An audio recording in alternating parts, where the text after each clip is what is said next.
bahkan keluarga kita pun dekat. Jadi bukan cuman saya aja, Ferry sama Siska kita dekat, dan itulah our friendship selama ini. Dan teman, sahabat juga kerja bersama, sama-sama juga di kabinet ya. Sama-sama di kabinet, dan sama-sama kita ingin dorong perubahan Indonesia lebih baik ya. Gitu teman-teman. Nah, Pak Tom dulu penyiar radio atau pengisi suara ya? Suaranya kok bagus. Waduh, suruh nyanyi lagi. Teman-teman, seperti Pak Anies dan keluarga mengetahui, ya, sekalipun saya disuruh nyanyi untuk menyelamatkan nyawa dari diri saya sendiri, saya tetap nggak bisa nyanyi. Ya, jadi itu satu bakat yang benar-benar saya nggak punya. Ya, mohon belas kasihannya bukan ke saya, tapi kepada teman-teman yang lagi live sekarang. Jangan pernah disuruh mendengar saya nyanyi, karena itu akan trauma besar. Ya, tuh akan trauma, jadi hati-hati tuh. Ya, nih. Apa ya?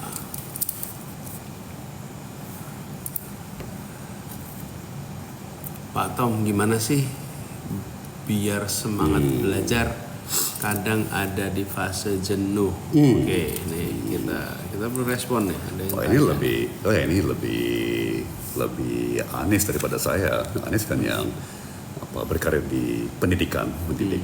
Tapi mungkin saya bisa tambahin nanti. Gimana menurut Anies? Gini, kalau belajar jenuh, take a break dulu. Jadi ya memang manusia itu ada jenuhnya.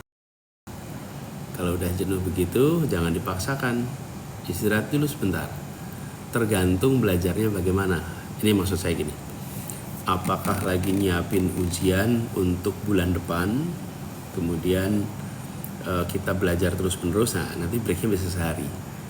Kalau mau sesuatu yang sedang akan kita kerjakan untuk minggu depan, nanti breaknya mungkin keluar dulu, ketemu teman, ketemu saudara, ngobrol, bikin suasana baru. Habis itu belajar lagi. Jadi kalau sudah jenuh ya break dulu, habis itu belajar lagi. Tapi jangan ambil break terlalu lama, nanti mulainya lagi susah. Jadi breaknya itu secukupnya, habis itu mulai lagi, secukupnya lagi. Terus bagaimana menghindari supaya tidak jenuh?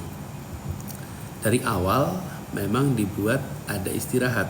Saya selalu bilang sama anak-anak kalau pada belajar, baca 2 jam, habis itu istirahat.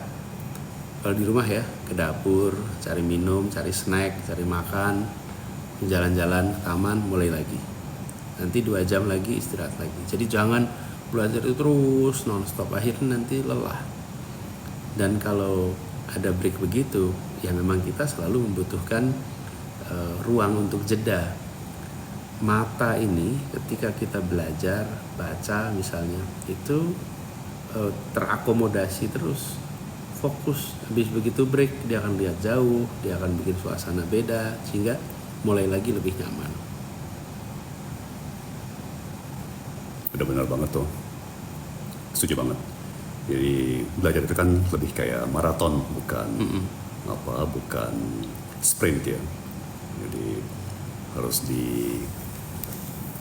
disegmentasi, disegmentasi ya kan, dengan jeda-jeda istirahat supaya menyegarkan kembali ya.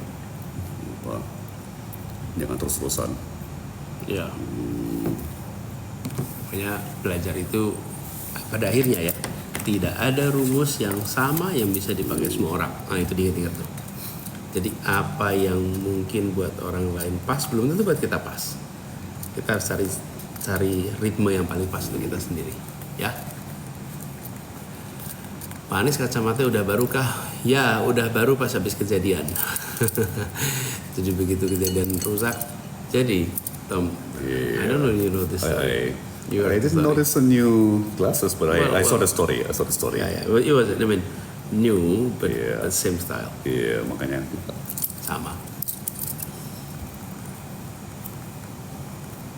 Oke, lihat nih.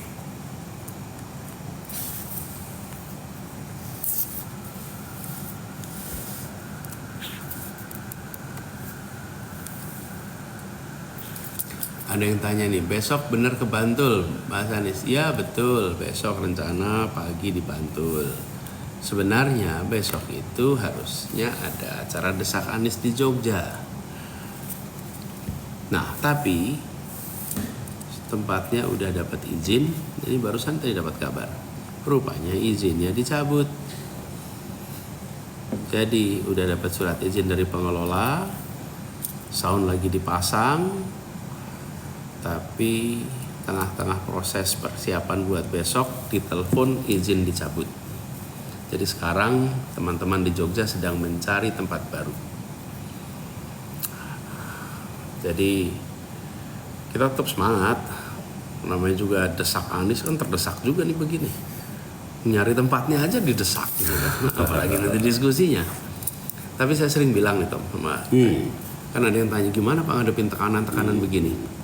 Saya bilang seberat-beratnya tekanan yang kami hadapi itu masih lebih ringan dibanding tekanan ekonomi yang dirasakan keluarga-keluarga kita. Itu setuju banget. Masih Setuju lebih banget. ringan dibanding Setuju tekanan mencari pekerjaan yang dialami anak-anak muda kita. Setuju banget. Dan kita di sini sedang berusaha mengubah kondisi keluarga itu, mengubah kondisi anak-anak muda itu. Jadi kalau untuk melakukan perubahan itu kita harus menghadapi tekanan, ya kita hadapi. You know, I remember this. Ada satu kalimat teman-teman yang mungkin apa ya selama ini jadi pegangan saya juga. Kalimatnya begini. When the going gets tough, the tough gets going. Ketika perjalanan kita menghadapi tantangan, maka yang menantang akan siap untuk melewatinya. Gitu kira-kira itu cuman bebasnya ya. When the going gets tough, the tough ketika get going. perjalanan menjadi penuh tantangan, maka the Kita tough yang tantang balik. gets going. Maka yang tangguh, yang ulet akan jalan terus. Jadi kita ingin bahwa nantinya perjuangan atau usaha kita ini akan membuahkan hasil Indonesia yang kembali merasakan kebebasan, di mana kegiatan-kegiatan bisa berjalan tanpa pelarangan-pelarangan. Kita semua ini orang-orang yang mencintai Indonesia. Kita semua orang-orang yang ingin Indonesia lebih baik. Mungkin saja pikiran, gagasan, ada perbedaan. Tetapi itu semua adalah kecil dibandingkan kecintaan kita pada Indonesia. Justru kita bisa diskusi, bisa tukar pikiran. Gitulah. Jadi kita pengen jaga sama-sama itu. Dan memang ini Tom, saya ini beberapa hari ke depannya akan padat. Iya, luar biasa. Jadi besok 23 di Jogja. Lalu 24 di Cilacap dan Brebes. Lalu tanggal 25 di Ternate. Wow. 27 Banda Aceh, Pekanbaru. 28 di Bandung dan Purwakarta. Lalu tanggal 30 di